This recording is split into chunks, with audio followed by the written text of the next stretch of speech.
Znači imamo to.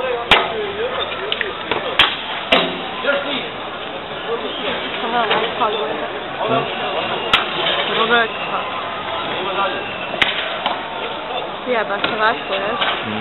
Pozdrav. Ona šta to, ja tako ono, pogled ovako i sve kačkali, stano ovako i ja namjerno. Ovo se uče u narodu, kod vlače i rekli se na kraju da smo ne bi biti u Tako nemoj